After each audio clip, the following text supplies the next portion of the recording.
Nuclear missile ready.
Nuclear missile ready.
Nuclear missile ready.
Nuclear missile ready.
Hello everybody, welcome to another day of StarCraft 2.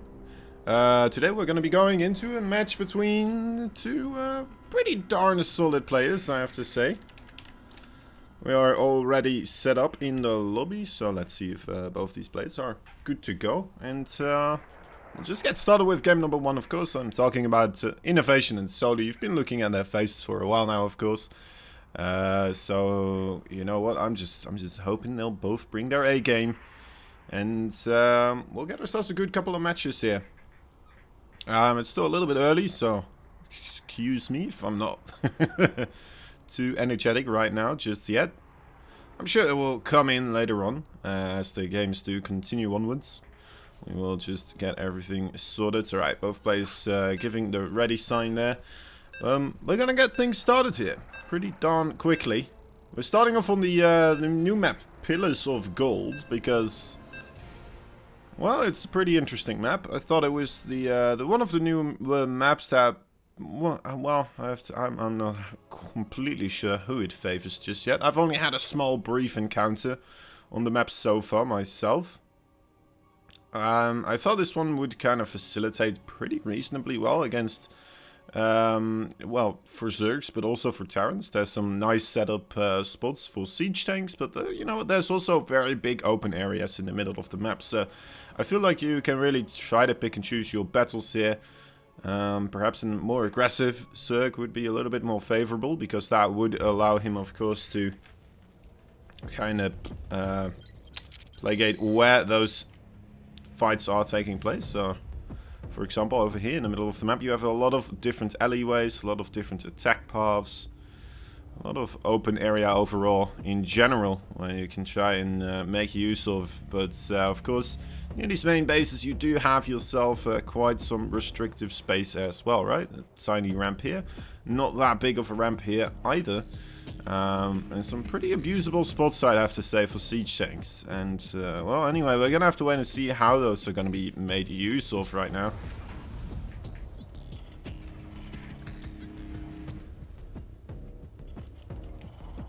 Yes. Alright. In the bottom left side, we have also a blue Terran player fighting for Kaisi. He is INnoVation. Actually, what team is Solo right now? Because I'm not quite sure. It's the other team that also disbanded recently. I could be wrong. I could be wrong completely. Let me just quickly do some little googling. Yeah, alright. So he is actually teamless right now. He is actually teamless. So, anyway, he's the red Zerg in the top right side. Don't let that look fool you, though. He is still one hell of a player. He is Solo. Now, we are, of course, sitting here watching a best of 9. Best of 9, always the best kind of best ofs. But, only if the players kind of are going up equal against one another. If it is a bit of a stomp, it can get a little bit longer and drawn out, but you know, we're not gonna expect that here, of course, today. Quick hatchery there, a quick command center as well. Pretty standard stuff so far. Reaper's gonna come in here just as those links finish up, so we'll be able to protect their drones. The little Zerg brethren. Ooh, getting those Zerglings rather low there. Oh, those queens not that quite yet, but now with the second one, we'll be able to thwart that Reaper away. Did get himself a single circling kill, but of course this high ground area there for the second base does kind of facilitate a bit of protection for that first initial creep tumor, which I guess does kind of help out against the Terran Reaper here in the initial part. Now you can just kind of use this for a area where you will be able to defend against with that queen. Nice links around there, actually. We'll be able to pick him off. Ooh, just barely won't, fortunately. Third base did get started there quite early as well for Solar. Not much of a delay there. The Reaper was still busy trying to get the scouting done. And I suppose this is a pretty darn short distance, isn't it? From that natural base towards the third base. Aliens now as well, grouping up with that Reaper. We're seeing the Banshees also coming out to play here. And Banshees on this map, I'm still gonna have to kind of get used to how much dead space there really is on these types of maps. And oh my dear lord, was not expecting this one. All right, well, the two Hellions and the Reaper all get in here. It's such a little tiny choke points that you wouldn't really expect this to happen anymore, but I mean, definitely INnoVation still managing to find an opportunity there, sneaking in from that left side. And I think he gets in there like 1 or 2 kills of the drones. So not as bad as they could have been. Not that great either, of course. Anyway, in comes the first initial Hellion here. We're not seeing any type of stealth detection just yet being created. Alright, that is the first initial Spore Crawler. Only a single one so far though, so that could be trouble. The Zergling does spot this now, so should be able to get himself multiple Spore Crawlers. That was a little bit slow, of course. And with those Aliens as well, once again lurking about. Be able to get some work done here. So you can see the Spore Crawler was a little bit late here for the timing of the Banshee. The Banshee does manage to get 3 kills there, not too bad, not too bad. The Hellions making good use of this area over here as well. Very quickly, a very quick possibility for them to rotate between the natural and the third base here. Quite a short distance. Now, you could try to take this base as well, but then again, I mean, you have a little bit of a longer time, right, where you have to rotate with those Hellions. A bit of a longer distance. Over here is just really the minimum amount of distance. Anyway, Banshee's coming in for round number 2. Let's see how much we will get done over here. And there's not that much dead space in this top right side, so to be careful, but you know what, just killing off the queen. Alright, now having to back off with more queens coming in, all those drones being pulled, and oh my dear lords. Alright, well, the Hellions now as well taking the opportunity, realizing that those queens are not in position anymore, and that's a boatload of damage right now being taken by the red Zerg here. Still on a reasonable worker count, that is true, but I mean, still 13 workers, that is quite devastating here. Creep spread overall, looks like it's going alright. Maybe here and there we are kind of missing a tumor or 2. But overall, I'd say he's managing to get himself in all the little crevices here. Setting up. INnoVation gonna keep the pressure going, sending immediately to Medevacs filled up with the Marines here. Quickly having to siege that siege tank now. Let's see actually. This definitely seems like a good position for siege tanks to push into, right? It's not that difficult to push in there either. It's a pretty straightforward line. But you know what, INnoVation is going to just commit with the Medevacs here, first and foremost. Setting up next to the edge here. Trying to get these benches back to safety. But yeah, in the end he will try to get himself sorted out with those siege tanks. Now, will he try to abuse this location over here? He hasn't cleaned up these creep tumors just yet, which is probably something you would want to do, right? With those initial drops, to really pave the way for the siege tank attack to come in here and have even less of an ability for the Zerg to really defend this location. Anyway, here we go. You can clearly see that these siege tanks having some lovely area here, but you know what, with that creep there, Marines not really being able to stutter step. The siege tanks getting 1 or 2 shots less than they would like to. Yeah, that wasn't too bad. Solo not having to set up any type of surround. Could just kind of come in there through the front door. Which is rather nice for him, I suppose, considering the amount of worker damage that he did take earlier on. I suppose there were about, well, 1.5 extra medevacts with Marines there as well. Not really able to take part in that attack. That would have been a little bit of a difference maker as well. Or even the 2 Banshees, right? Still there in that upper right corner. Kind of waiting for potentially another opportunity.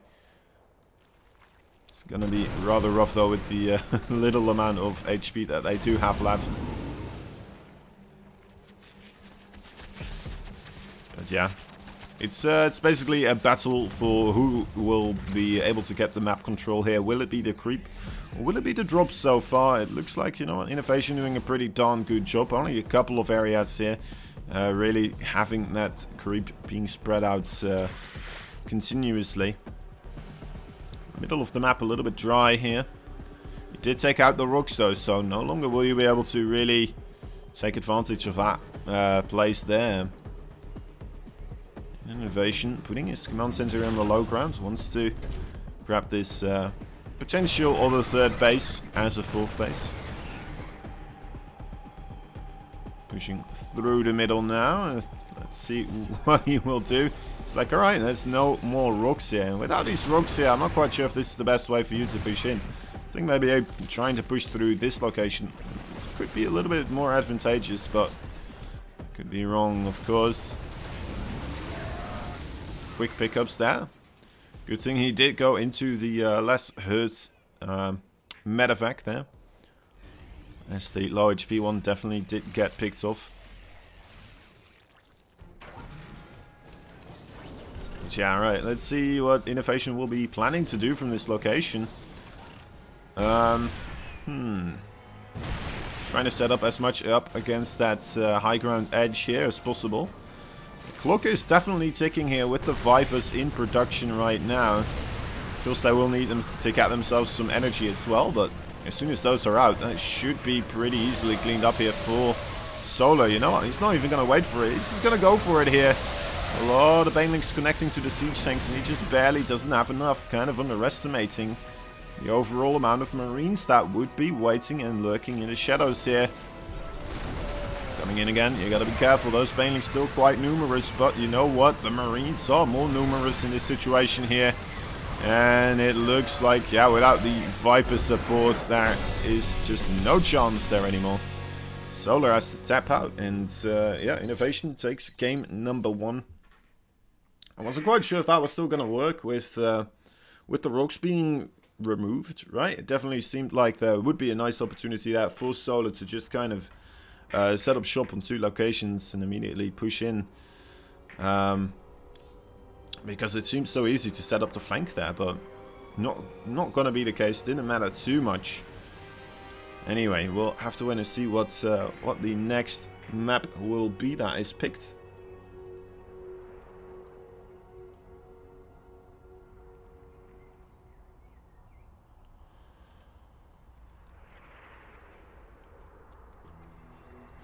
Let me get them the maps.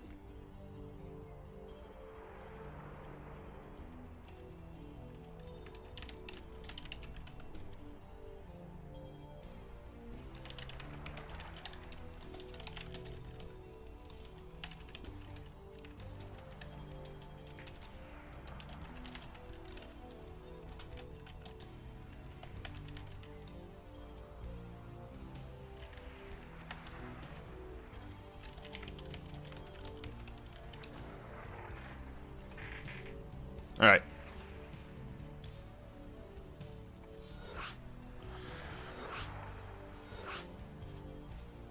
Alright, here we go. We got ourselves another map. Looks like Solo wants to go on Everdream, an old one, but a good one. Always one of the maps that Zerg love to play Terran on.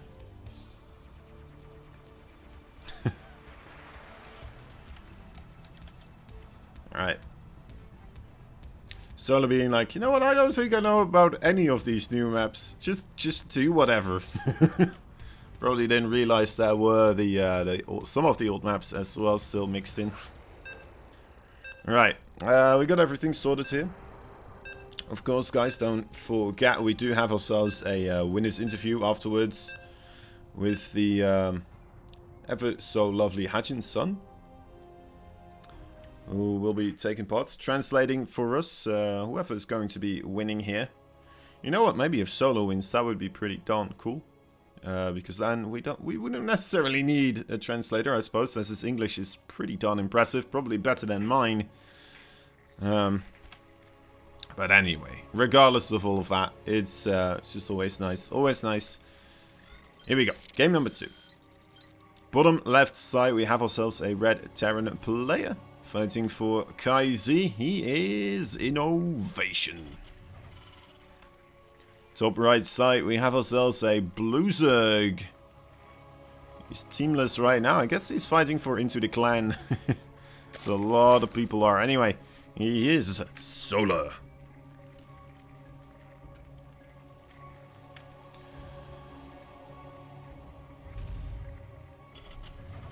Now, we do have a little bit of a mix-up here. This time around, we are having a spawning pool first.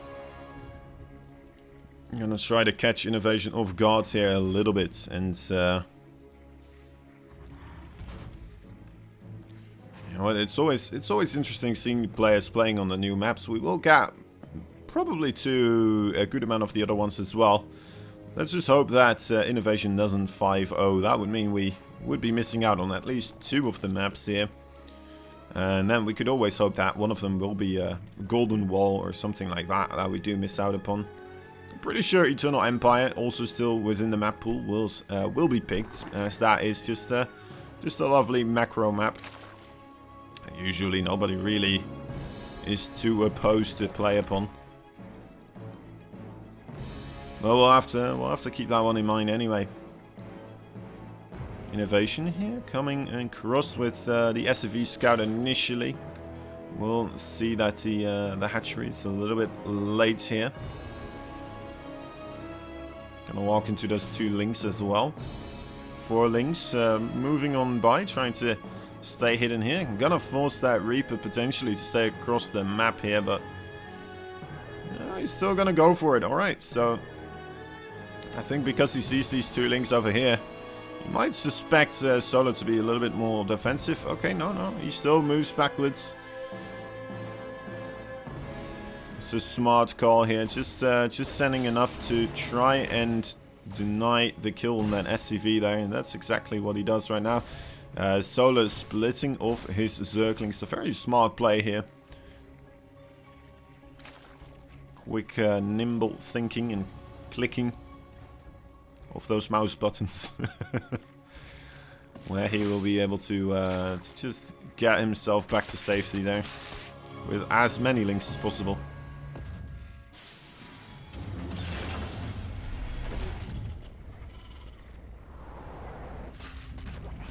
Right, so yeah, other than that, so far looks like we are kind of transitioning into a more standard game. Now, the links, of course, didn't really get anything done. There wasn't that much of an investment into gas as well, right? Which is where you might want to say, like, alright, well, you got speed very quickly as well, so not only the links, but also the speed. That's when you want to try and do some damage here. Just the spawning pool first. Of course, it's not as advantageous, economically speaking, as the hatchery first, but overall, it's not too much of a difference, as you do get yourself those queens out sooner as well, so kind of equalizes out the amount of lava you get there. And of course, you keep that Reaper of your opposing player here on the other side of the map because of this. So you can't really be aggressive with the Reaper if you have Zerglings running across the map. Third base for Solo, already quite nice on the way. 2 queens spreading that creep and trying to commit here with an Overlord Scout. Actually, you know what, this is kind of interesting, the things that we're seeing in INnoVation's base The Marauders are getting themselves some concursive shell, and there is an armory on the way. Now, this did get spotted. I mean, he did see the tech lab researching something here. But that doesn't necessarily mean that, of course, it will be Marauders with the concussive shell. It might just as well be some sort of marine timing attack. Now, let's say if we do both these things, you could do a Baneling response, right? So a Baneling nest right now would be a good call, but so far we're just seeing the evolution chambers taking part. So I'm not quite sure that Solar has any idea what is coming down the woodworks here. Alright, yeah, that's one hell of an attack, and actually we are seeing 10 drones now on that production tab. Just freshly added, and as these as these Hellbats now coming in, needs to pull every single queen from absolutely everywhere. I love the spread on these queens though, but I mean with the medevacs there as well, or well, the one medevac. Looks like Solar not really having the damage output to really deal with these Hellbats, and once again, we are having ourselves a GG. Man. Oh, come on, webcam. There you go. Right, yeah, that's a bit, that is a bit rough. Now, Solar. Gonna have to...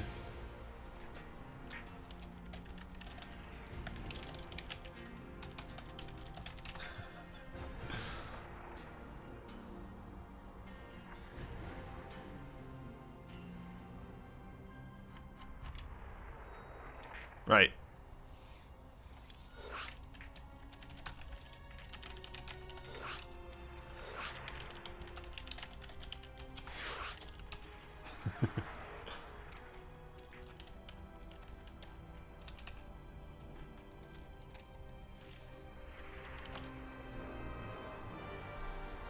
Alright. Golden Wall will be picked here by Solar. So far, I'm a bit worried, honestly, not gonna lie. I mean, INnoVation's Hellbat pushes never really have been the strongest of the Hellbat pushes, I have to say, that I've ever seen. But right there, I mean, if you do get caught with your pants down in such a way, that is always a nasty thing. Anyway, let me do a quick shout out as well for one of our sponsors here. It's gonna be G Fuel. It's the drink of esports, and it ramps up your energy from 0 to 100 real quick. It sharpens your focus so you can keep your eye on the prize. It increases your endurance, because we all know gaming isn't a marathon. Well, it is a marathon. It's not a sprint. That's what it is. All right. And lastly, G Fuel hydrates you so that you only thirst for victory.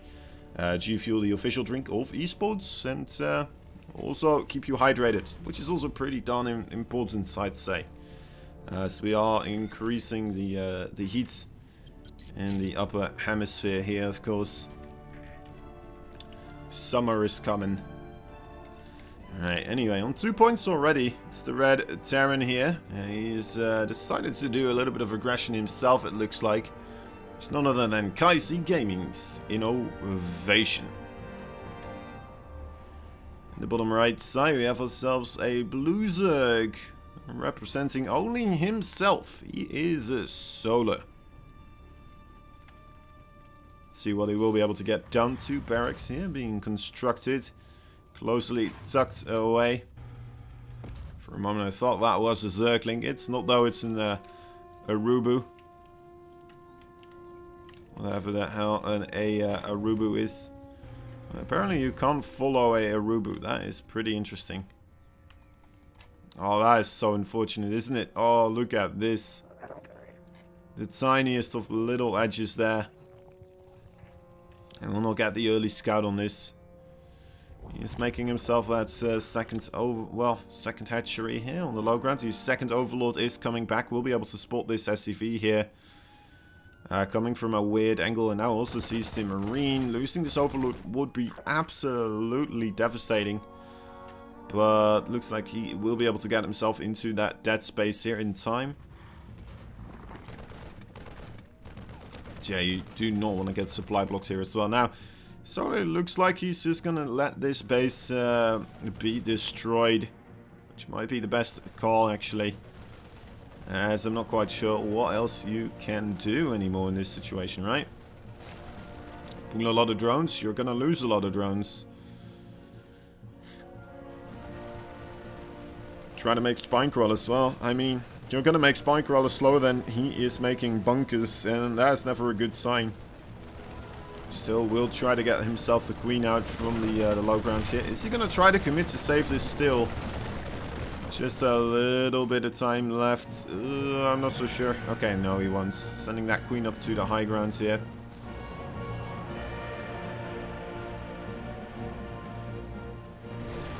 Probably the right call. Now, what is a good thing for him? I suppose, right? Slightly alright. Something he can make use of right now is that he did clean out the bottom side here, so you know, with INnoVation, it's gonna be hard-pressed to really figure out what is happening here, of course. Oh, boy. Wow, he's really smart, isn't he? And now he knows. Now he knows. Alright. This would have been a cool, cool trick here from Solar.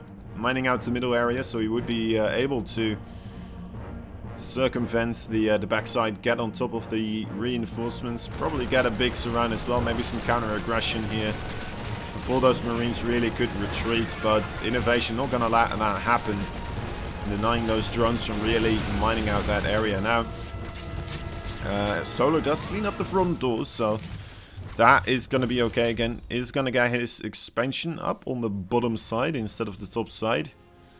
And this is also pretty interesting, actually. Usually, you know what, I'm quite used to seeing the Terran going immediately for a very heavy, you know what, expanding follow-up here, right? They got the overall advantage with the killing the hatchery, so that economic advantage goes in their favor. But this time around, we're seeing Banshees coming out to play. We already have one. Right? No, we just barely do not now. Solar did go for the scout with a single Zergling and did see this. So that's pretty darn good. But you know what? INnoVation doubling down here, actually. Getting himself the another command center and getting himself a fusion core. Which is rather something, isn't it? Must be feeling pretty darn comfortable with his lead right now that he's going to go for something like this. Okay, Solar comes in again, sees another command center here. Now, the only last piece of the puzzle, of course, will be that fusion core, which he so far not quite yet has scouted. He might be able to with that Overlords, but I would be surprised if he really does commit with that Overlord right now, as he's basically seen most of the base there, right? Already it kind of would feel to him, at least if I was him, that he already has some pretty much all the pieces of the puzzle and knows what is happening. Right, and as that battlecruiser is being constructed, the Hellions are coming in on the front side, looking for some creep tumors. There you go. Now trying to get themselves sorted as well. You know what, I'm actually... Did I forget game hearts here? Oh, interesting. I don't think I did, but maybe I did. It's the early morning here, guys. You'll have to excuse me.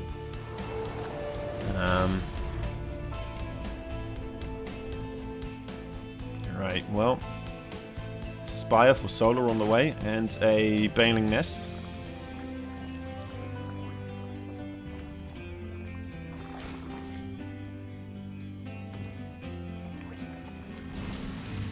You know what? A little bit unfortunate on those creep tumors, putting him a little bit too far forwards. There's the first initial battlecruiser now coming in, though. Those screens have to scramble. Prepare all the queens. Ooh, need to transfuse. No transfuse there. That's a big deal, actually, losing that first initial queen. And then also at the same time, of course, those Hellions, they are still hanging around. We'll be able to get quite a bit of damage done here. It looks like we are just having a carnage of drones right now. Jeez Louise. Alright, well, 13 of them gonna go down, and that battlecruiser still hanging around. Second battlecruiser on the way as well. And we're having more factories being constructed for the red Terran player now. Solar, I mean, going down 3 games in a row here against this opponent. I mean, that's not a position you would ever want to be in any game. Especially against INnoVation, I'd say, right? One of the best players right now available.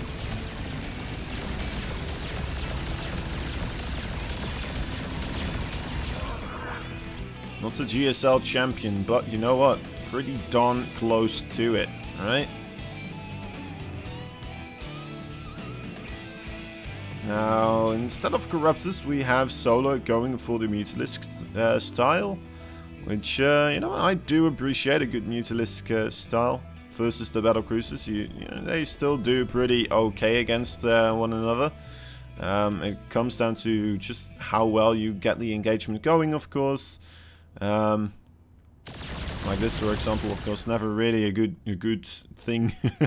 Single Mutalisk versus 2 battlecruisers.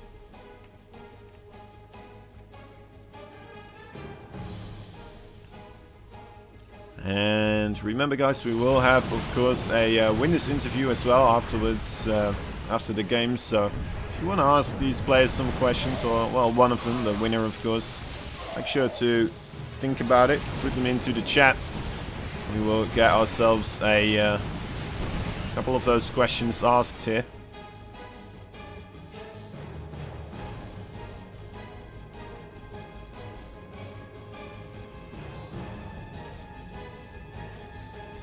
Alright, spreading the creep, getting that 4th base to the top right here.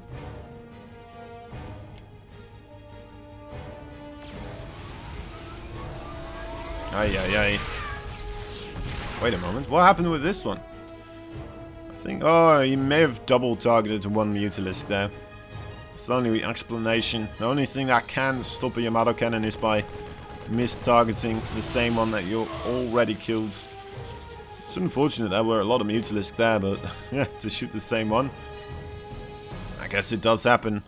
Regardless, we are having a anti-air army being constructed here by INnoVation, making himself the Cyclones, getting himself the some of those as well, mostly sticking to that composition. Oh god. All right, ATP out. Anyway, yeah. The Cyclone and the Hellion upgrades also on the way.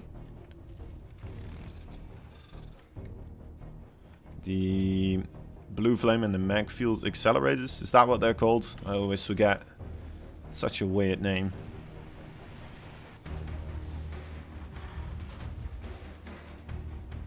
Paintings, yeah. Getting a couple of works as well. You know, kind of tying up the overall worker kill count here. Oh my. Oh my, that would be a big off, and there you have it. Very nice. Gonna delay the overall upgrade for that for the Cyclones here for quite a good amount of time. Now, will it matter though too much? We do have INnoVation kind of keeping up with the base count here. It's always quite scary for when you do when you play as the Zerg player here to have a mech player kind of keeping up with you on expansions.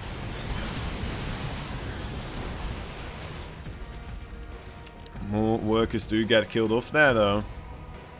Good 8 more workers. And it's pretty darn cool too, look at that. Trying to intercept the Mutalisk, only 3 amount of... Okay, well. For a moment I thought he actually managed to dodge them.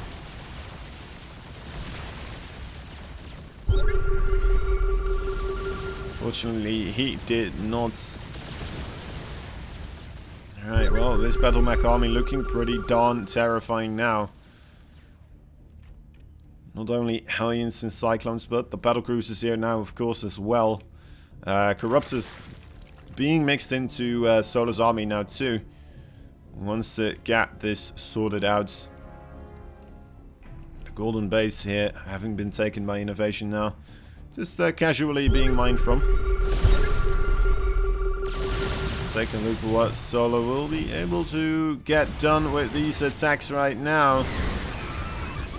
Trying to get on top of the battle mech here. Not really the greatest connections though, unfortunately. We'll be able to clean up a Thor. But you know what? Ooh, those bios were pretty darn good actually. Oh my, those bios are really good. But I mean, it's still too much here for the Ravagers to really hold their own. Still, that was a pretty reasonable cleanup there for Solar. Let's take a look at the units lost tab here. Yeah, I mean, still trading out pretty well. I guess he does have 1k extra lost gas then, which is a pretty big deal, but you know what? As long as he kind of keeps that going, might be okay. But ooh, that's a lot of connections there with those cyclones.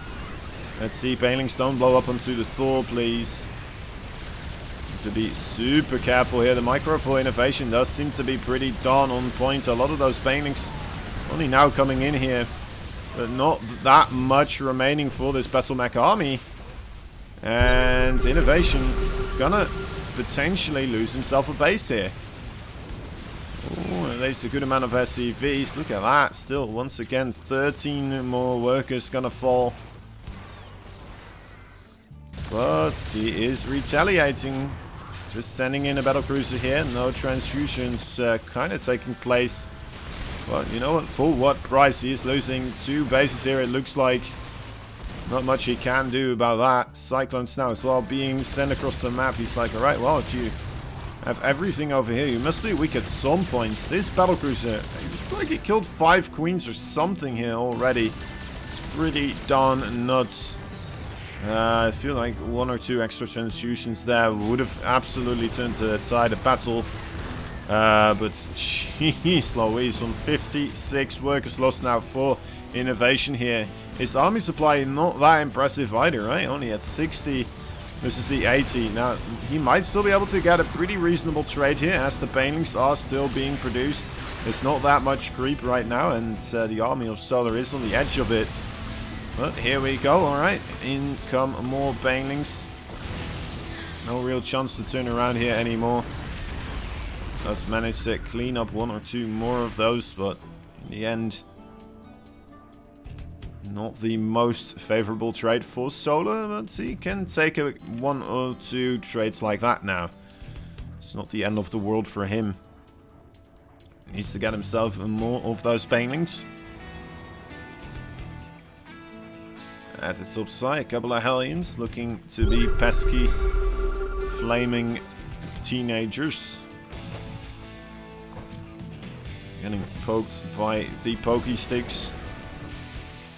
Oh my dear lord, that seems like a lot of SCVs. I think there was near 20 SCVs going down there in the 3rd base location for INnoVation after he sent everything back again. And now Solo just in a wonderful position here, having constructed that greater spy now as well. We'll be able to set up a good amount of the Brute Lords here. We're not seeing any real large amount of Hellions being constructed, do we, here for INnoVation? He just loves those Cyclones. And you know what, they are pretty darn strong against stuff like this though, of course. Look at that, just 3 Mutalisks. That's 300 gas, 300 minerals just gone like that. Easy as apple picking.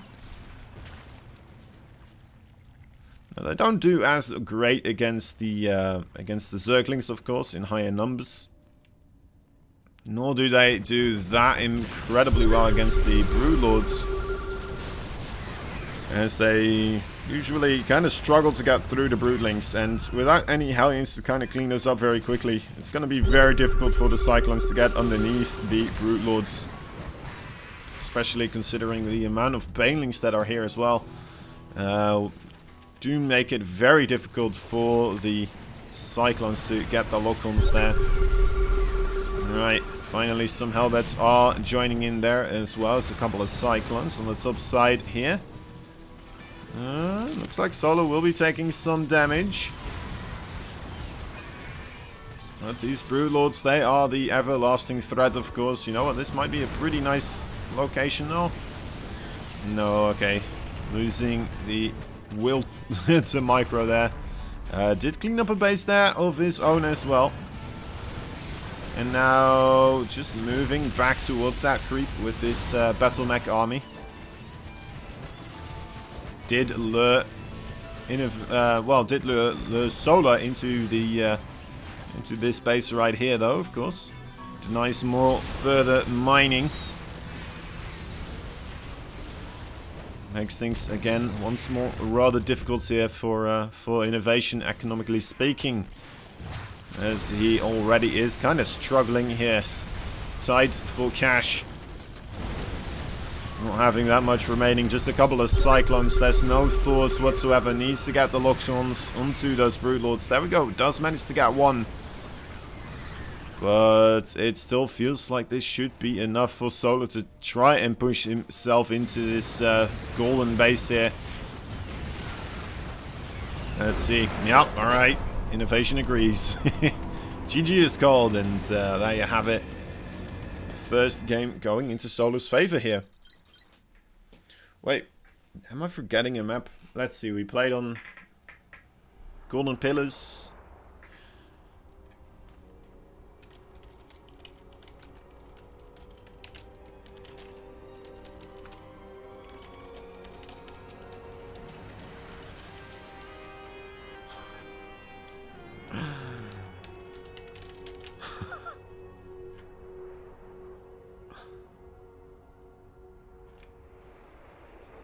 Alright, let's see what map INnoVation wants to play.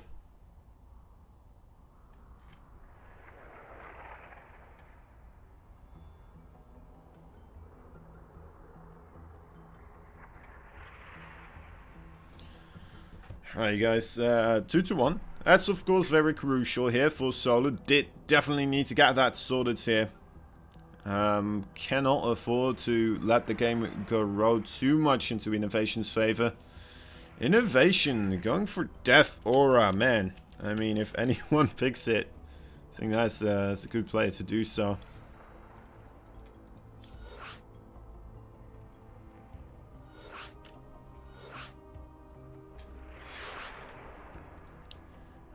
Death Aura is... It feels like a little bit of a smaller map in a way.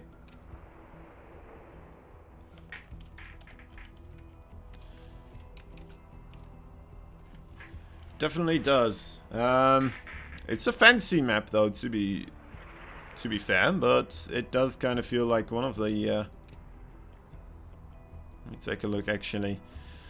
That's a couple of interesting things actually about this map. All right, let's try to jump into it. Both players are ready, so without further ado, let's get into Death Aura. Now, what makes this map interesting is I'll point it out to you. It's always nice having new maps, right? It's always ready for new tactics potentially to be found, new abusive spots to kind of be figured out. New overall tactics that become available.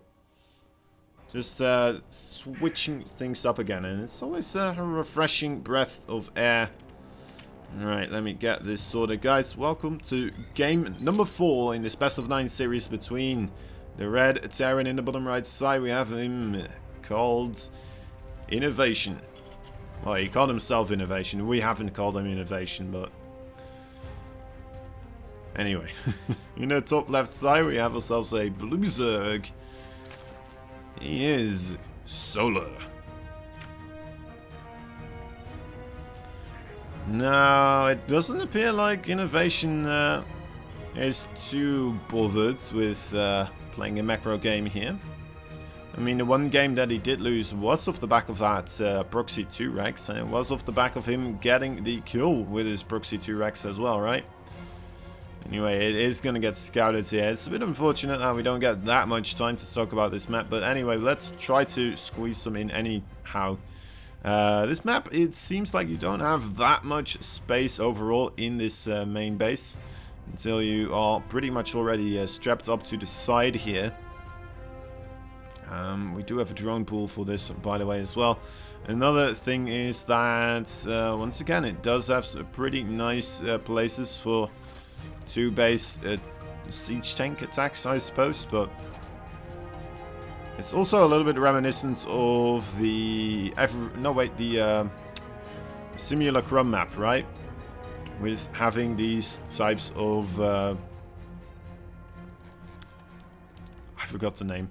What is it called again? The ramps. Ramps, that's right. With having ramps. It has ramps. That's what makes this a little bit similar to Simulacrum.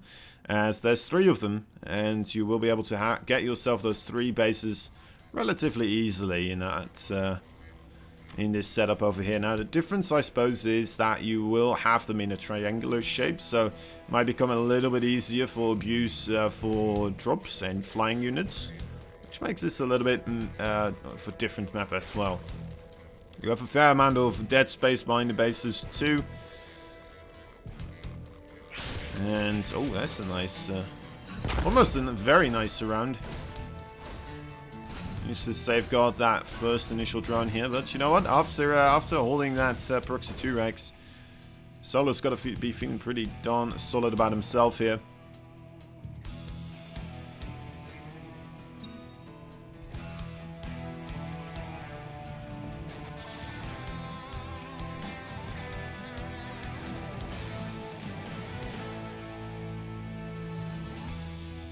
Alright. I am interested to see Sola. Is he going to take the 3rd base here? It looks like he will. Does make sense. Helps out a little bit against those drops, as we said before. Triangular bases makes it quite easy, abusable here, but at the same time, you don't really want to let this be a position where the Terran can siege up, right? Because it definitely does feel like a very abusive spot. You can get a couple of siege tanks squeezed tightly up against those mineral patches and get most of your bioforces behind the minerals as well. So just Zerglings are gonna have a hard time cleaning that up, and then of course you can't just have your medevacs pick up and drop over here. You're gonna have to walk all the way around the famous dance of the Zerglings and the medevacs with marines inside of them. Spreading a good amount of creep this way as well would already kind of remedy that situation, right? Because you won't be caught off guard too much. I'm not even sure if that's going to be happening here either, as there is a Roach Warren on the way already. Maybe Solar looking to ramp up the aggression after that is going to be completed here. We see 3 Overlords on that production tab. Could be an indicator that, yeah, there we go. Already a good amount of Roaches now. Looks like 6. Yeah, INnoVation, he's gonna ramp up the aggression a bit more, so Liberators and the Hallion's not the greatest tool to have against those Roaches, of course. I suppose the Liberator a little bit better, as you can set it up defensively as well, but more so, I'd say, a offensive tool here, right? Harassment orientated play that it does facilitate a little bit better. Especially considering that you will just be able to make these Roaches into the Ravagers. Now, one big thing we haven't mentioned yet about this game is, of course, the 3 speed acceleration zones here in the middles. We really lose 3. Alright, well. Losing a couple of drones there. Not the biggest of deals with this attack coming in here, of course. Let's see, the Liberator will be setting up shop right there on that 3rd base. The natural base of INnoVation, though, in a lot of pressure right now. He's even trying to get himself to engineering base here. It's not going to help out. Getting the low HP Roach immediately, trying to transforming into a Ravager. Needs to be targeted down there by INnoVation. Cannot afford to let those Roaches regain their health, and you know what, I'm not even sure if it would have mattered actually. Looking at this, this is definitely quite excruciating. GG is called, as INnoVation loses most of his workers here. And yeah, I mean, Solar ties it up. Ties up the series 2-2 right now. Not bad at all.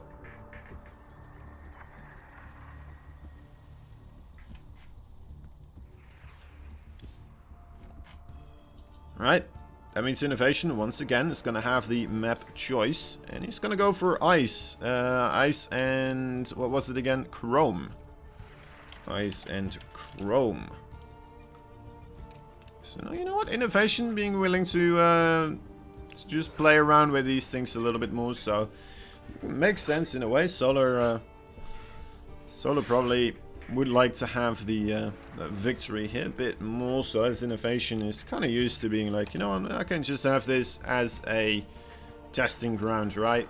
Try out things, see what happens. See, you know, get some experience on these new maps to get myself sorted on these newer maps. And Solar, on the other hand, you know, I wouldn't be surprised if he does want to just kind of win these games a bit more so, in a way. Right? Hasn't had the greatest results so far in the previous GSL. Yeah, just would like to see him get a couple of wins here.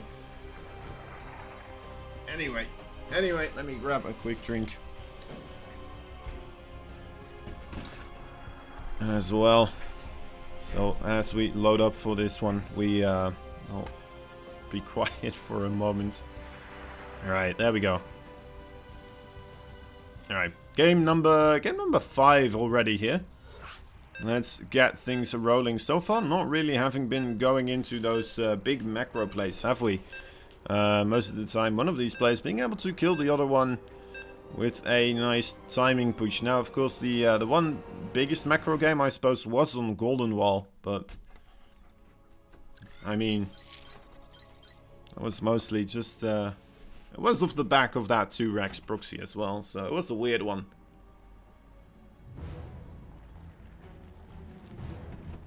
Alright.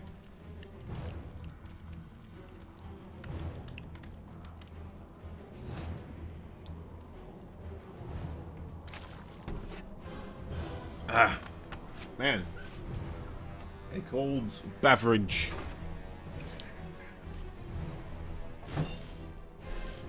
Put that back. Alright, here we go. Here we go. Nothing going across the map this time around. Let me get myself into a prime position. Prime casting position. Slouched and leaning backwards. Alright, in the bottom left side we have ourselves a red Zerg player. He is teamless right now, but he is absolutely amazing. A lovely guy, and let's see if he will be able to take the lead here in the best of 9 series. He is Solar. That is definitely a tough ask for him, but mostly because he's playing against this top right player right here, the blue Terran from Kaisi Gaming. He is INnoVation. Absolutely beast of a Terran. So far, we've not really been seeing him do a whole lot of bio macro play here. Perhaps on the first map we kind of saw it happening a little bit. Now, by the way, again guys, this map not having the biggest amount of area in your main base, I'd say. Once again, we do have near that second base quite abusable spots for siege tanks. Also over here, of course, a nice little ramp area. Now this one is a little bit similar to the Golden Pillars map, but you know what? You have pretty easily accessible 3 areas, right? 3 ramps. Where? Oh, we okay? We okay? Well, yeah, with 2 ramps on either side there, being able to kind of easily surround your opponents and allow for quick multi-pronged attacks on your opponent's sieged up army here. So I am kind of hoping on a siege tank bio style from INnoVation, or even just the Widowmine style. That would be pretty darn cool too. Not sure if those dreams will be met though, of course. We'll have to wait and see.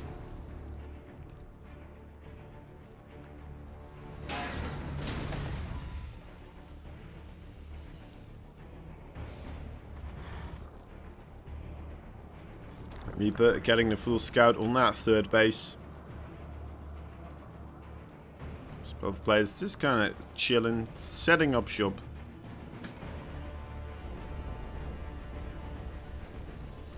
Quick third base here for INnoVation, once again on the way. As Solar, you know, and also with a quick third, of course, but a bit more common for the Zerg players than for the Terrans, I would say. Might be in response to this very early third base for Solar as well. INnoVation realizing that he will be able to get away with it.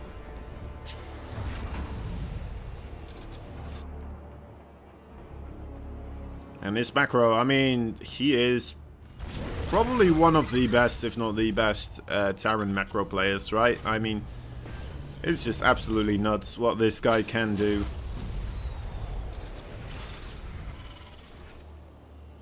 Let's see if that's going to be taking place here again. His micro, though, of course, no joke either, guys. That is pretty gosh darn terrifying too. But truly his macro more so what we are relying upon. Now anyway, this new map over here, we do have some Xel'Naga watchtowers right here on the edges. Which are pretty interesting. They do keep you kind of aware what is happening on the sides of the map. You can kind of get a glimpse on what is happening over here.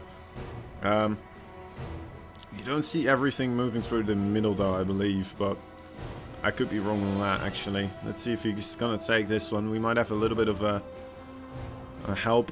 Yeah, right. So, yeah, you don't see this area over here, but you will be able to see everything moving through here. So, the only thing that you need to really pay attention for once you have these two Xel'Naga watchtowers is the middle area right here, right? There's a pathway through the left and a pathway through the right. And then there's some destructible rocks inside of the hidden shrubbery there in the middle as well. So yeah, even with the Xel'Naga watchtowers, there's still two pathways you can take to try and surprise your opponents.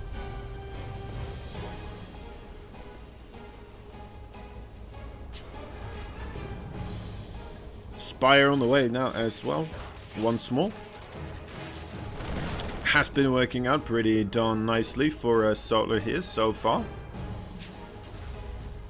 I always thought that, kind of in a way, Solar would be more pressed and more likely to pick these newer maps, but you know what it looks like. INnoVation feels pretty darn comfortable just picking these new ones and trying to just figure out immediately on the spot what he should be doing here. Maybe he already did try to play some of these himself as well. Anyway, dreams do come true. It looks like we will finally have ourselves some real bio play, of course.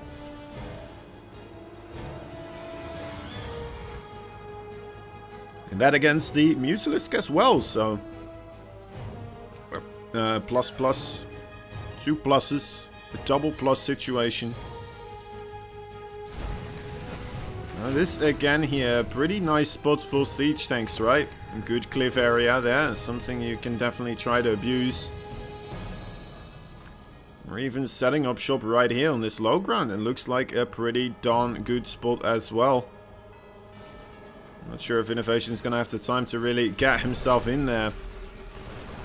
As Solar's pretty aware that this is coming in here, of course. Solar with a massive amount of Zerglings.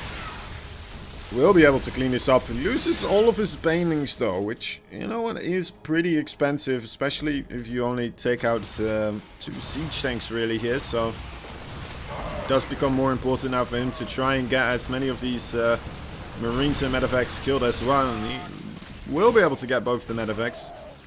So that is quite important. Let's take a look at the overall unit loss tab once again. I mean, yeah. That is a nice looking tab there for Solar. Just a slightly little bit ahead.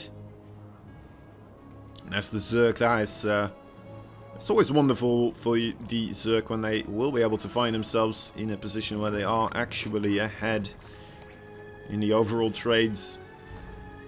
Because usually they will have a bit of more income as well at the same time. Let's take a look if that's the case here. I mean, there for a while definitely was the case. INnoVation using 4 mules there at the same time, so kind of skewing the graphs for a moment, but afterwards it should be going back into Solar's favor again. Although, I'm not sure for how long, as INnoVation already grabbing in at 4th base as well. On a healthy economy. Mixing in a couple of Thors now too.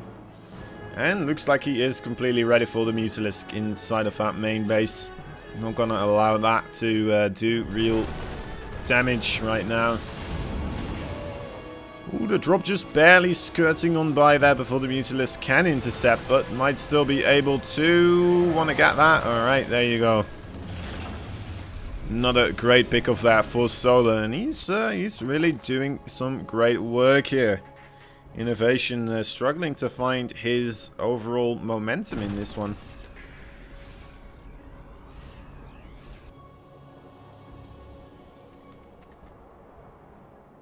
But you know what? With those Widow Mines, of course, could always change around pretty darn quickly here.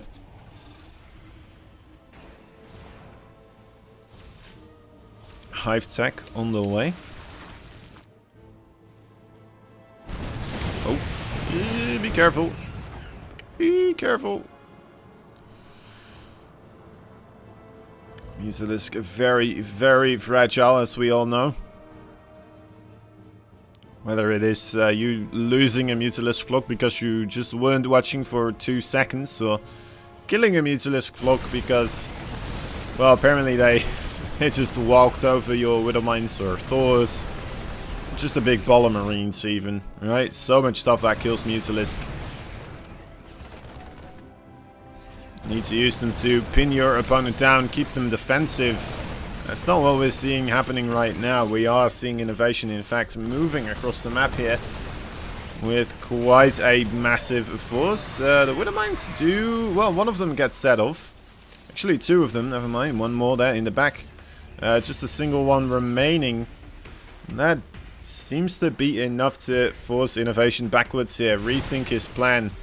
But you know what? He cannot afford to stop being aggressive here. The creep spread from Solar is growing absolutely rapidly out of control here.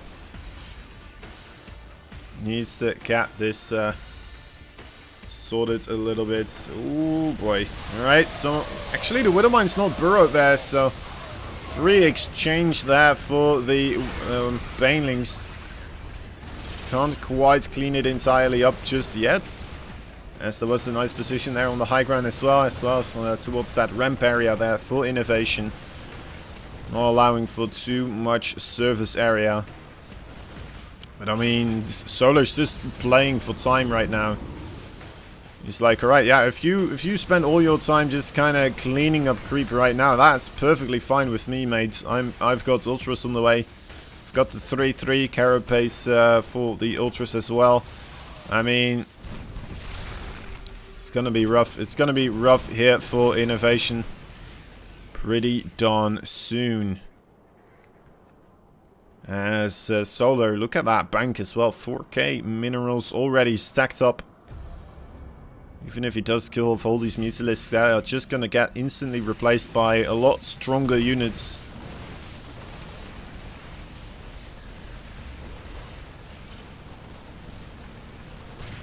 Alright. Solar does allow that base to get cleaned up. In exchange, he will, looks like, take out a planetary fortress there. There's 3 other bases there, though, as well. Ooh, does manage to get a good amount of SCVs now as well. And he forces INnoVation to move backwards, so pretty darn solid play there. 20 worker kills for 6 on his own side.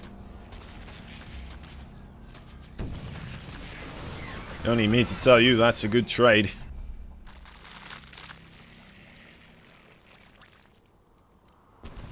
But then again, I suppose INnoVation did have a good enough bank here to make use of that freed up supply right now to instantly pump out his army. And now he's on 140 army supply actually, so I'm not sure actually if that is a great thing to have happen here for Solar. As now he's gonna have to face against an army that is about 30 supply ahead. That is about 10 supply ahead after that massive trade there. Great bailing connections. The creep spread definitely slowly being whittled backwards again. Getting pushed further and further away from the Terran front door. But you know what? More SCVs here getting destroyed by these counter aggressions. And look at that, even a bigger attack right here taking place. The Ultra trying its best to keep the bio forces away, and look at him going, jumping away. That's a massive amount of damage. And now, well, I mean, once again, more work is gonna get gunned down. We do have Widow Mine drops going off on the other side of the map as well. They do have the drilling claw, so it's gonna be a little bit more difficult for Solar to clean all of that up. One medevac that falls again, though. And INnoVation, he doesn't really have the supply anymore, or the money anymore to reinforce this army, and now losing the Marauders and the Marines with a lot of those medevacs as well, and yeah, he has to tap out. INnoVation falls short of victory here, and Solar takes the initiative. We'll be able to get 3 points on the board there in a row. What was looking like, you know, it's something INnoVation would be able to do not that long ago. And now we're in a weird situation where it's all kind of turned around. Submarine will be our next map here.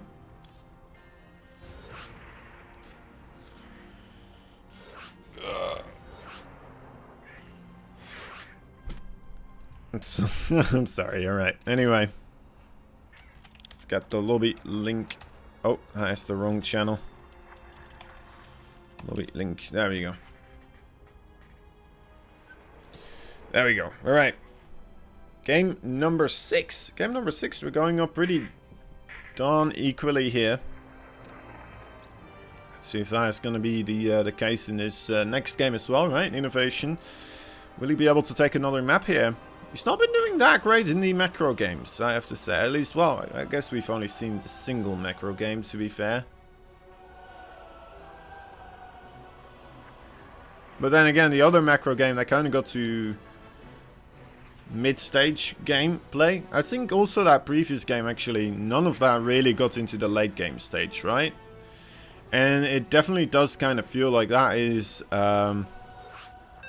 something about these newer maps. They feel a lot smaller than some of the other maps that we've had in the previous map pool, right? The previous map pool felt very open, very big, vast, wide, enormous maps that kind of made it very difficult for you to push quickly across the map and try to get the kill on your opponents. Now, on these maps though, it's a lot easier to get that counter aggression in.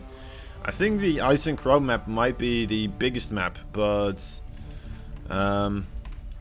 yeah, I don't think this one is bigger. Actually, looks might be deceiving here. Let me take a look. Yeah, doesn't feel very far, but I could be wrong. Anyway, in the top left side we have ourselves a blue Terran.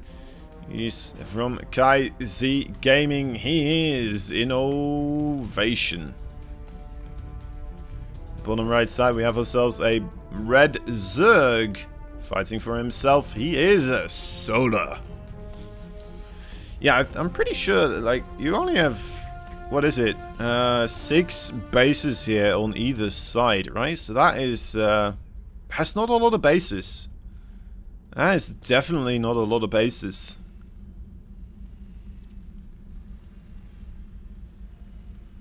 Kind of reminiscent of some of the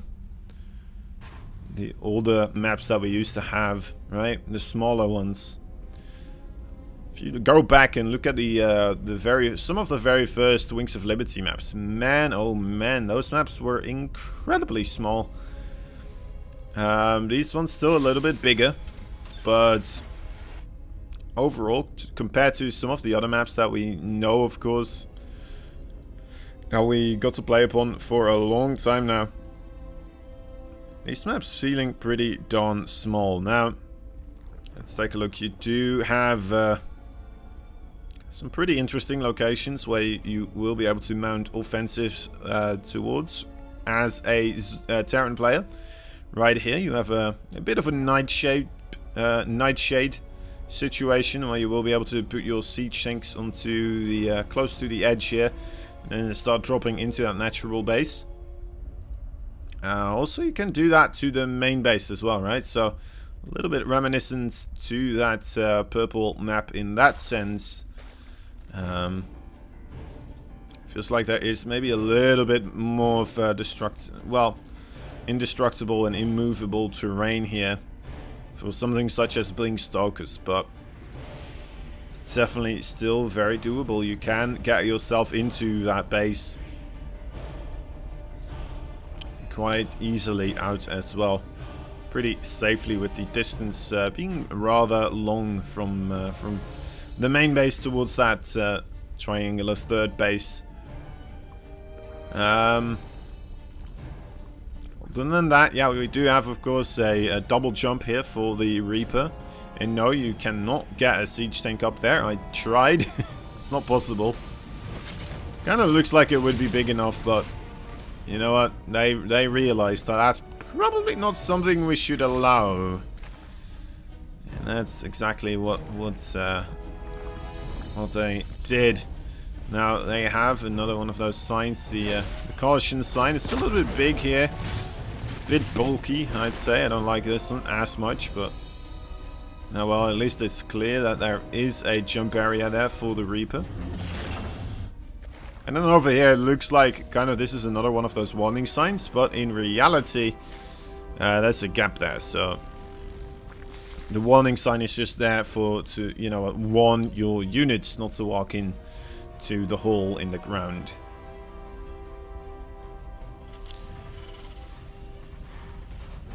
Imagine a map where you actually could have units walking into a hole in the ground.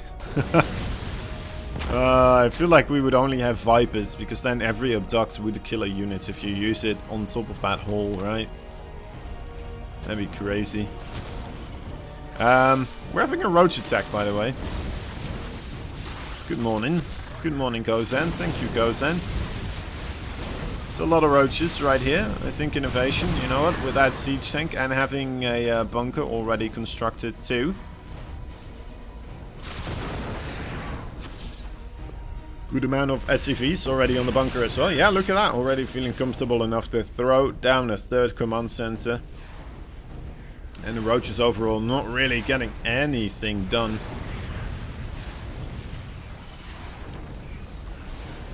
I like the idea overall though for Solar. It does feel like one of those bases where, ooh, actually Liberator getting himself 4 kills here. Does get picked off, but anyway, yeah, it does kind of feel like one of those maps where Terrans will put their siege tanks right here on the edge, and that makes it very vulnerable for Ravagers. Right now, INnoVation not really falling for that. Did put his siege tank on the low grounds, as he did see there was an Overlord already hovering over that high ground area. So playing it smart, playing it safe, playing it cool. Losing an Overlord just outside of school.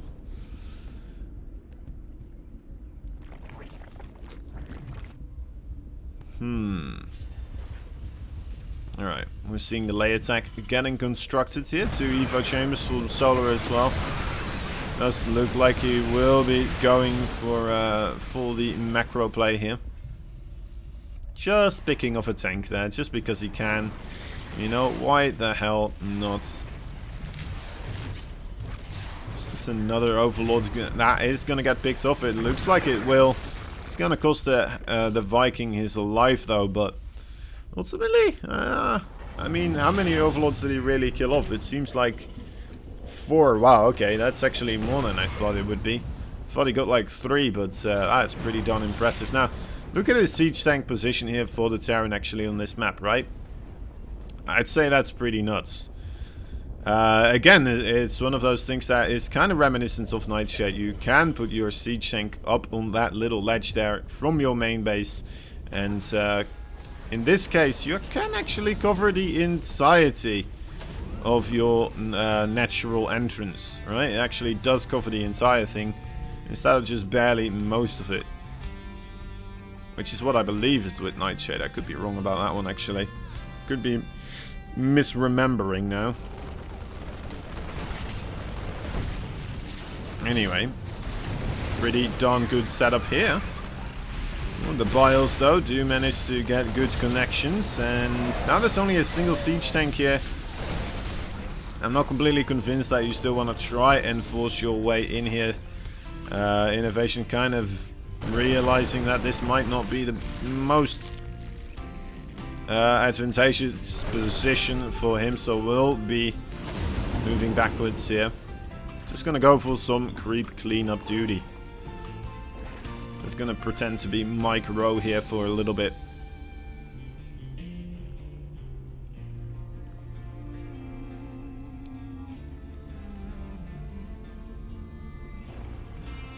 Oh, look at that, actually. Quite a bit of dead space there. Another thing that is kind of similar to Nightshade, isn't it? Where the third base location has a big amount of dead space right here to facilitate drops going into that main base.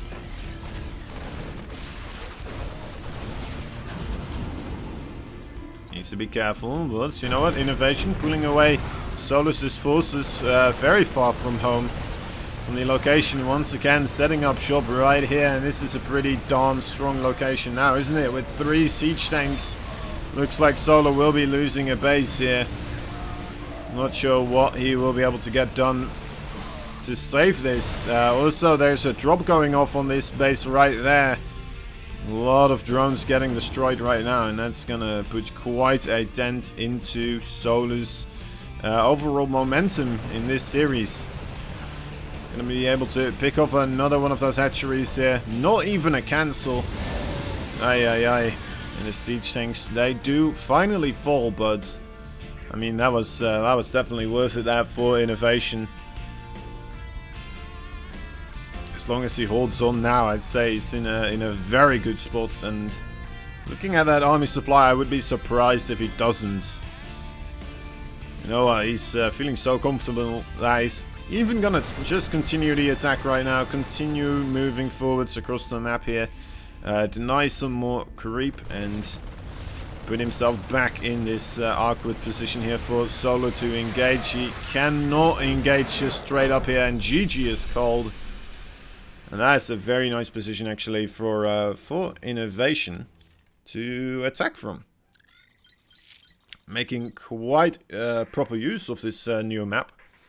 And that location that it provides does kind of feel like one of those maps where it actually is rather difficult, right, to set up the multi-pronged attack.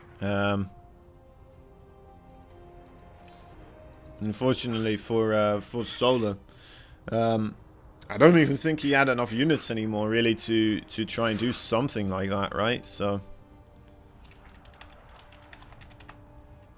all right. Why does it keep putting me into the other channel? Hold up. There we go. Okay.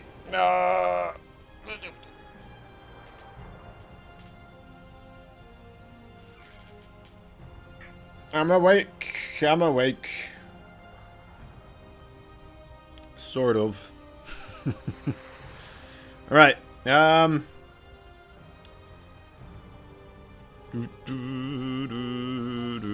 So yeah, we're tied up once again. 3-3 right now. Solar and INnoVation. Man, oh man. Go, go, go, go. They are itching, and let's get things rolling. Why wait? Why wait, you know? It's just a matter of perspective. Time really is just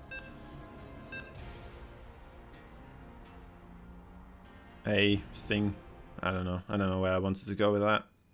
I thought I would go deep, but then I just went asleep in my mind. It happens. It happens sometimes. Prime example was just right then and there. Okay. Here we have him again, tied up. The red Terran in the bottom left side. Looking to take map number 7 and once again reclaim the lead and put himself onto match point. He's Kaiser's red Terran. He is INnoVation. In the top right side, we have ourselves a blue Zerg. He is none other than Solar.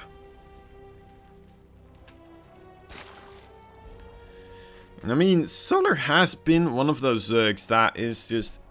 He's a very, very strong Zerg, and he's been up and coming for a long time now. And when I say up and coming, I kind of mean like... He continuously feels like one of those players that might just be able to suddenly take the reins of the entirety of the Zerg race, right? You might just be able to suddenly be like, alright, well, you know what? I'm top 2, top 3 Zergs in the world right now. I don't feel like he's quite claimed that spot just yet, but it feels like sometimes on some days it's alright. Well, you know what, you can just take games off of anyone at any time.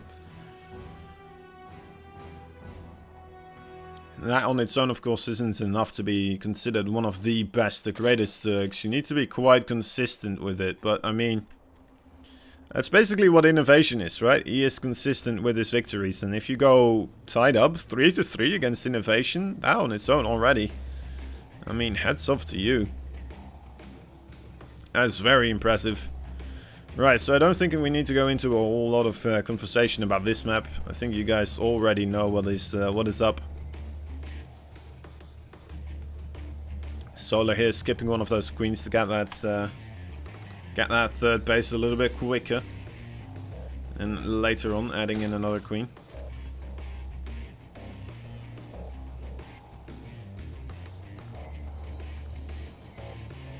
Gonna put some more strain on those Zerglings, not to take initial damage here.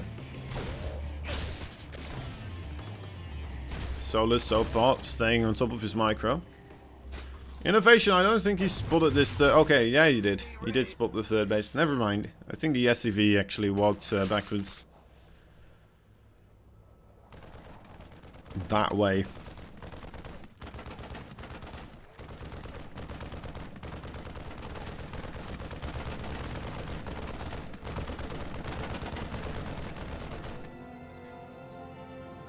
Okay.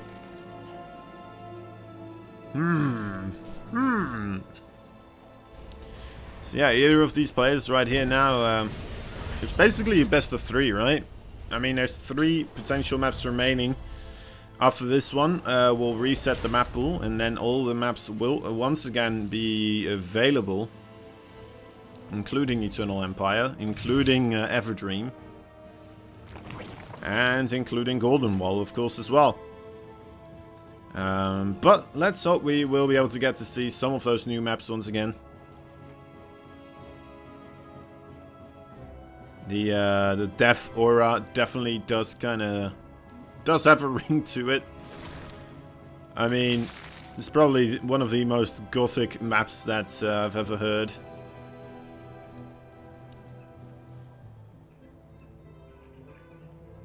I think ultimately we'll just have a map called like Lord Satan, or something along the lines like that. World Destroyer. Death Aura. Ah well. Ah well. It's cool to have those new types of maps getting made.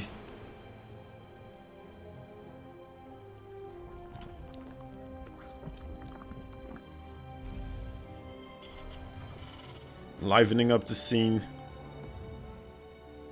But anyway, as you can see, there's there's actually 8 bases here, pretty much available for both of these players in total. So that is like 4 more bases available than there are on, was it Submarine? Was it Submarine with just the 6 bases for both of them? It's quite a big difference, I'd say. Especially considering that Eternal Empire is one of those maps that, I mean, it's not uncommon to have all these bases being mined from. It is very uncommon to have all the bases, well, kind of being mined out, right? Usually you do end up with a situation with just a couple of bases still mining. Maybe 1 or 2, and then those are continuously under tension from the opponent, trying to deny the mining happening in those locations. But yeah, it's not a lot of maps that really facilitate for that really late game type style right now.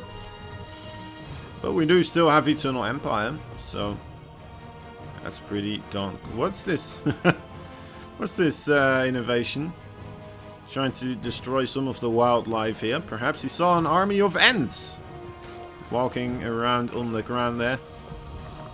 He's trying to get rid of those. Anyway, INnoVation moving across now with quite a potent force. A nice timing attack coming right on up with the 1-1 and the combat shield all finishing up at the same time. Baneling speed is finishing up at the exact right time here as well, though, for Solar, so he will be able to get himself kind of sorted out here. He shouldn't be in too much trouble against this. Alright, nice targeting there on those Banelings. Still managing to get a good shot off there, but I mean, still 4 workers in total getting killed off. Was there, I think another Liberator got in there. The Liberator here. I think that may have been the one that went to the natural base there. Alright, anyway. INnoVation not quite done just yet. Does want to commit one more time here. Moves in with pretty much everything. This is his strength, of course, the macro, while he is putting up the pressure continuously. Sometimes the first attack doesn't really work out, but then the second one comes in, and the second one, you know what, look at that, trading out rather nicely this time around.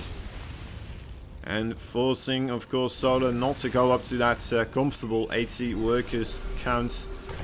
Just kind of hovering around the 73 right now, continuously having to make Zerglings in order to stay alive. Eternal Empire, also one of those one of the maps here that, you know, you can set up some flanking positions, but it does become rather difficult in this little choke area here. Now, one of the siege tanks not quite sieged up, but does it matter? It doesn't look like it really does. And oh my, INnoVation just once again opening up the funnel, or well, I'd say the funnel, just opening up the oh, that's it. No, it's just not enough. It's just not enough. Forgot what the name is. That opening up the tap. There we go. And spilling on through. And he's like, alright, you're kind of holding, and he opens up the tap a little bit more so, and just more and more units keep spilling on through, and ultimately Solar just kind of drowns in the sheer volume of Terran there on, well, being rammed down his throat, basically. Alright. Oh, Solar picking the ice map again. Nice.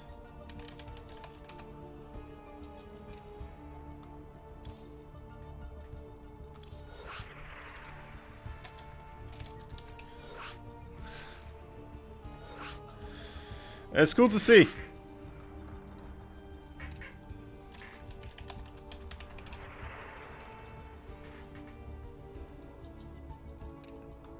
Looks like this is a map that Solar kind of enjoys then, right?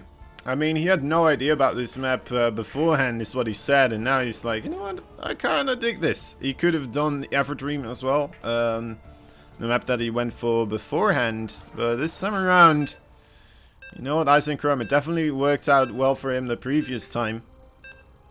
Let's see if it will once again here. And you know what, come to think about it, overall, it definitely feels like it's a lot more doable to kind of deny your Terran opponents the entry here. It's probably, you know what, the bigger map that we have gotten from the new maps overall. Let me get the scores here settled in. Alright, there we go. Into the game we go, guys. Bottom left side, Kaisi Gaming's red. Terran, he is INnoVation. Top right side, we have ourselves a blue Zerg fighting for victory, and himself, he is a Solar.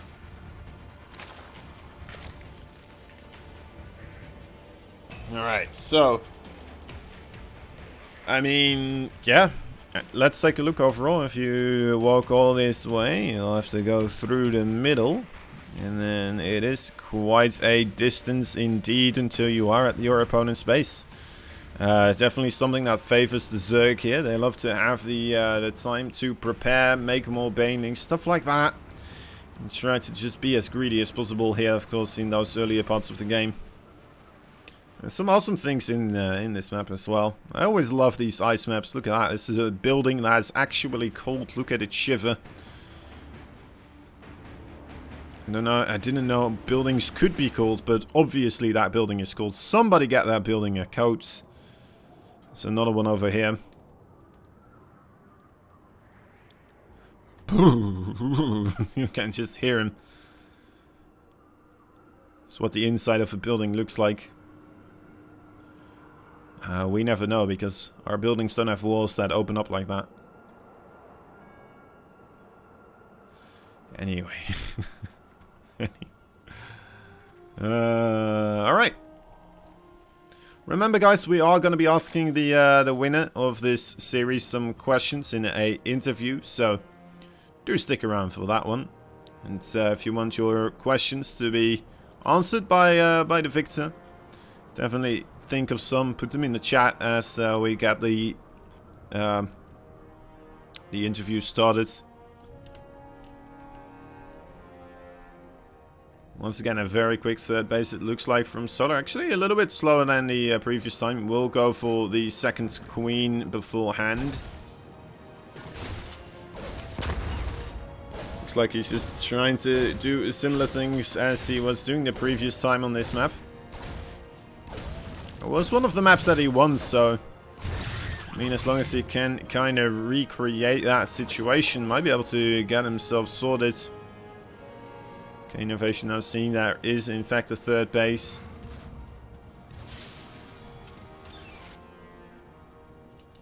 Another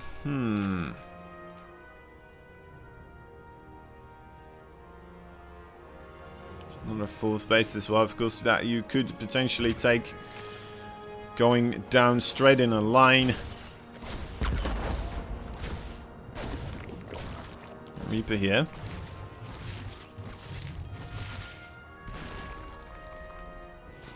Coming in hot. Gets himself a kill. That was still the Zergling though, of course. No drones just quite yet getting destroyed. Overlord finding himself a little pillock. I saw what it's actually called. Pilots? Pilot? I don't know. You could call it a pillar as well, but I guess it's not a natural thing anyway, right? It's only a natural thing that you would call a pilot or something like that. Maybe I'm wrong. Doesn't look quite natural to me.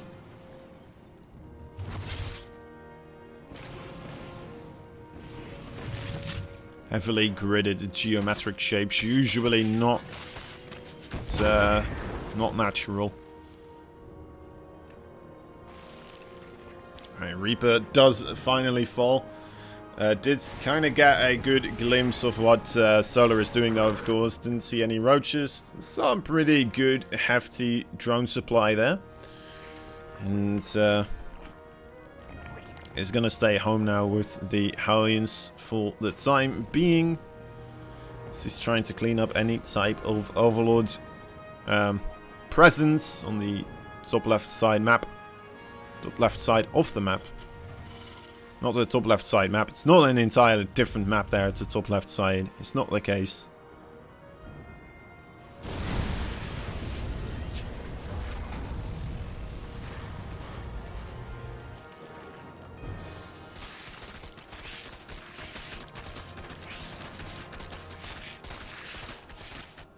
Alright.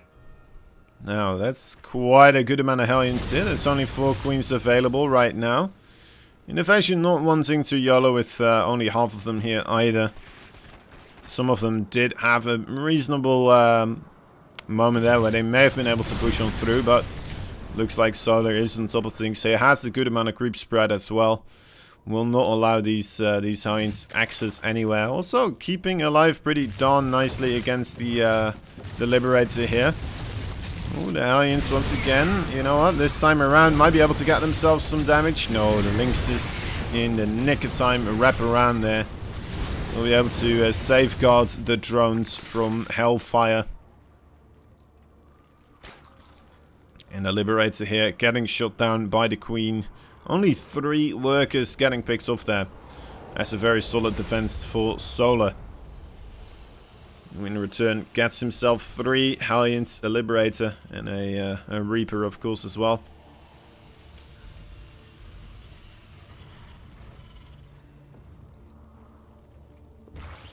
Did cost him 20 some Zerglings too, of course. And let's not forget about those. You do need to replenish them.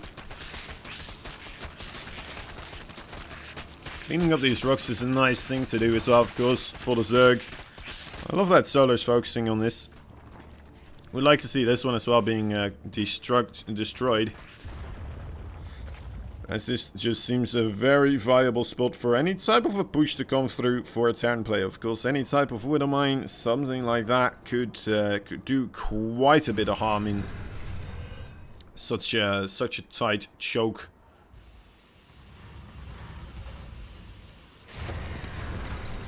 That's funny. INnoVation just having a Viking there can always lift up if he needs to. He still has a lot of those Hellions alive, actually. Not something you see a lot of Terran players do. Usually they do kind of use them up, right, at some point, and then YOLO them in if they feel like they might not have that much use anymore. INnoVation, on the other hand, keeping a lot of them alive. Now being able to transform them into Hellbats and may be able to make some pretty darn good use of them here in this attack. Solar is going to go for a massive counter attack though. Does get a massive wraparound against most of these sources. And, well, does he still have enough at home to defend against this? Needs to get that baning speed. It is so incredibly close to finishing up. But it might just be a little bit too far away. Alright, no, never mind. There it is. Okay, the siege tanks just barely, not enough either to hold this on. And the Zerglings coming back around as well from the main base. Well, the third base of INnoVation here. After getting kind of stopped on this side of the map. With what looks to be well-positioned Marines.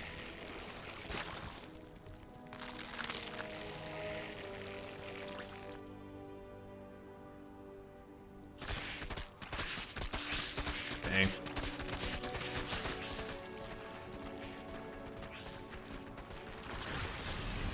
Here we go. Banings just did finish up morphing, but once again, you know what, the flood of Terran may be taking place here.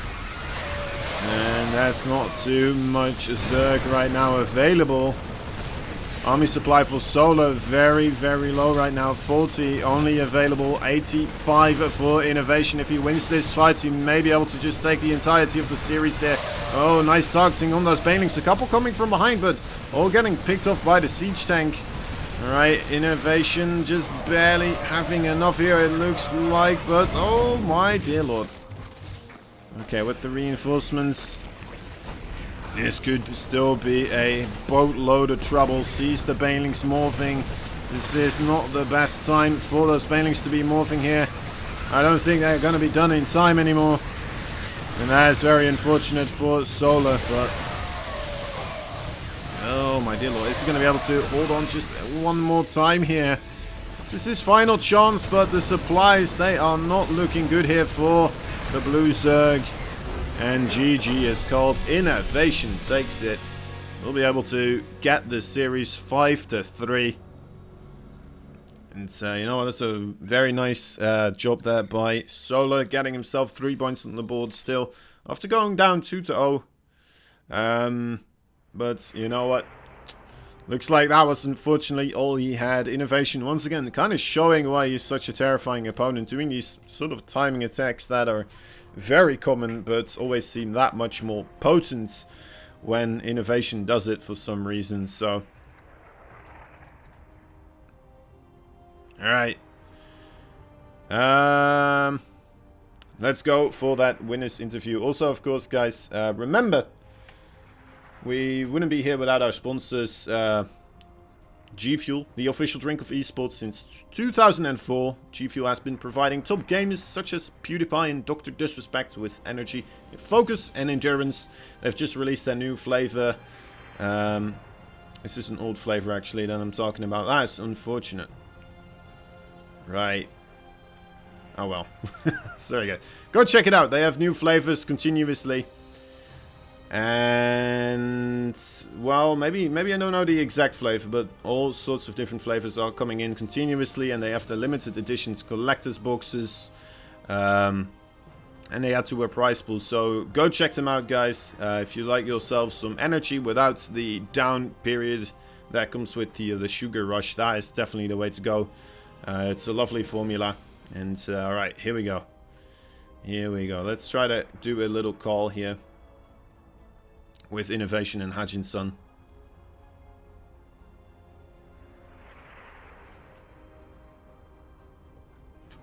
Hello, hello. Hello. Hi. Hello. Welcome. Thank you. It keeps ringing. Is it only for me? I think it's only for you. I hope it's only for you. Wait. Did it fix it? It keeps ringing because Sushi's not answering. Can we... Oh, there Good we now. go. Okay. Okay. It might have been because I'm in streamer mode, so. All right. Lovely. Thank you for being here, Hachin-san and INnoVation. We have a couple of questions, of course, as per usual. There was a lot of bio style here today from INnoVation. Was this his preferred style, or will he? When will he choose to go mech, and why, kind of? 우선 오늘 이긴 거 너무 축하드리고요. 오늘 빌드를 봤을 때 바이오 빌드를 되게 많이 선호하신 것 같은데 지금 그게 더 맞는 건가요? 그리고 또 언제 또 메카 빌드를 우리가 볼 수 있을까요? 저는 뭐 메카닉은 솔직히 좀 안 좋다고 생각을 하고 있고 바이오닉이 괜찮은 것 같아서 바이오닉만 했어요. 그러니까 메카가 안 좋다는 게 요새 메타인 거야? 아니면은 그냥 전반적으로 봤을 때 메카가 좀 네. 개인 스타일이랑 안 맞는 거예요? 메카하면 저그가 잘하면 빡센 것 같아요. So I don't think mech is really good right now. That's why I played a lot of bio. And then I asked if it was in general or just the current meta that he thinks Yep. that. But just in a TVZ, he doesn't think mech is good. Okay, okay. Then what about the new maps and the new patch? Having played the new maps today, does he think some of them are favored for Terran, and why? 이제 오늘 다음 시즌 맵으로 경기를 했는데 그리고 또 새로운 패치잖아요. 이 맵에 대해서 어떻게 생각하시나요? 좀 봤을 때 좀 테란전한테 유리한 것 같다 그런 맵도 있었나요? 뭐 유리한 맵도 있더라고요. 좀 가까운 맵들은 테란이 좋은 것 같아요. 맵이 나쁘지 않은 것 같아요. 테란한테. Overall, I think it's not too bad for Terrans, especially the maps were really close. It's Terran favored. All right, and does he have one of them favorite, just art style wise, or does he not really look at the art style that much? The art style? Yeah, 그냥 봤을 때 그냥 좀 예쁜 스타일이 있나요? 딱 맵 봤을 때 그냥 이 맵 예쁘다. 그냥 아트만 봤을 때, 그래픽만 봤을 때. 그 초록색 초록색 맵 괜찮았던 것 같아요. I think the green one looked great. Okay, Which one okay. is it? I think The that's green one? Death Aura, probably. 아, With the speed, 데스오라? they have the speed 근데 zones in the middle. 그런 것 같네요. 막 스피드 존 있고 이런 거? 거긴가? 아니요, 아니요. 그거는 없었던 것 같아요. 그냥 No, no, not the speed. Not the speed. Oh, which one? Let No. me think. Well. 새로운 맵이 아이센크롬 필러스 오브 골드 서브머린 있는데. 이름은 모르겠어요. 그냥 아무나 He- 골라가지고. Yeah, he doesn't remember the name. It's okay. It's okay. Alright, the green one. It's fine. Past recent seasons, Terrans were having a hard time, but so many Terrans right now in the GSL and this season overall are doing well. Why do you think that is? 사실 작년 시즌이나 좀 예전 시즌을 보면은 테란이 그렇게 막 잘하는 모습 많이 보지 못했는데 이번 GSL은 특히 테란이 많은 것 같습니다. 특별한 이유가 있을까요? 음,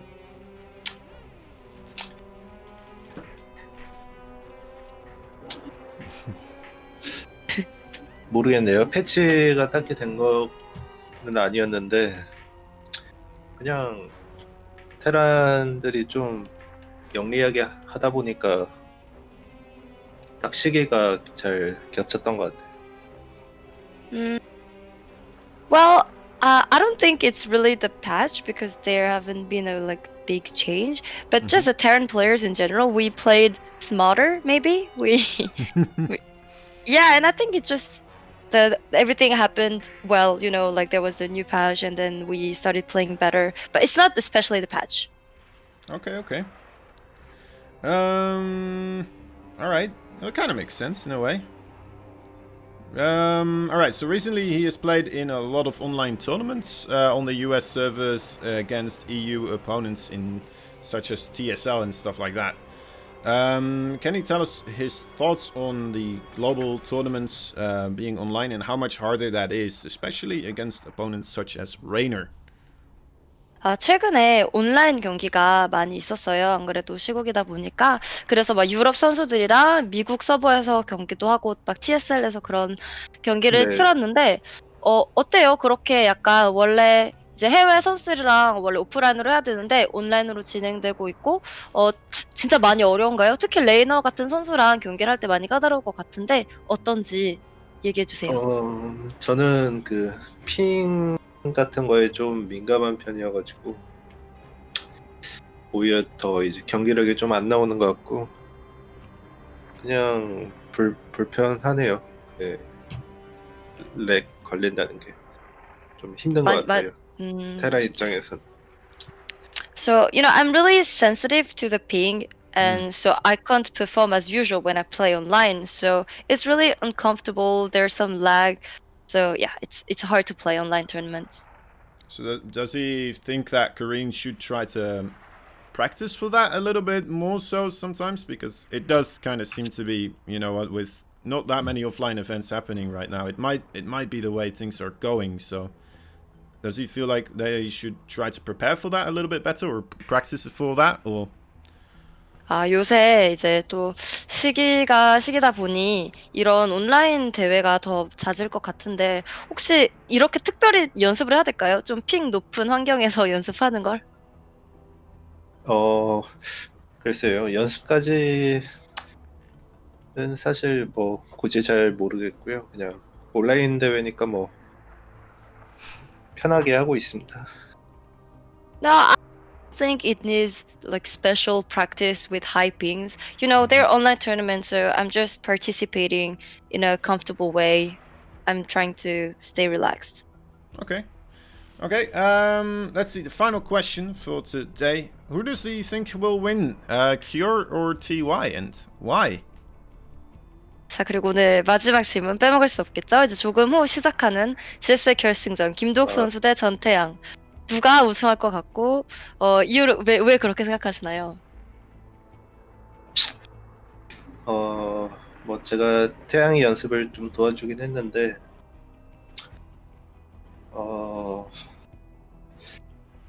그냥 뭐 그래도 태양이가 이길 가능성이 좀 더 높다고 생각하고요. 이유는 도우기가 저랑할 때도 뭐 좀 긴장을 많이 하긴 했어가지고 결승 무대다 보니까 아무래도 좀 경험이 많은 쪽이 유리하지 않나 싶네요. So I think statistically TY should win this. I also helped him to prepare for today's game. Oh. And well, so I think TY will win because Cure you saw against me as well. Like he was really nervous, and this is final stage. So I think the player with more experience is advantage here, and that's why I think TY is gonna win. Yeah, that's a really solid answer, actually. All right, well, thank you so much, INnoVation. Congratulations on your victory today. And GG's. 네, 감사합니다. 오늘 수고하셨습니다. 땡큐. All right, 감사합니다. Hajin-san as well, thank you so much for the interview. And I'm loving all the series that you're doing with the on the interviews. They're really cool to see. Go check them out, everyone, on the YouTube. What's the YouTube channel again? The YouTube is 하진선 TV. Hajin-san TV. All right. 야. 네, 저 유튜브 가면은 최근에 이제 GS 선수랑 인터뷰한 영상을 찾아볼 수 있습니다. 많은 관심 부탁드려요. Yeah, they're really cool to see. All right. Well, thank you so much for helping us out No again problem. Bye. today. See you later. Have a good one. All right. Always nice to have Hajin-san around. Wonderful, just interviewing and just overall personality. Okay. Thank you so much for watching, everybody. I'm gonna go have a little bit of a relaxation period of time here, and then we're gonna go into GSL, of course, later on today. So hope that one is gonna be a good one. And yeah, I'll see you guys the next time. All right.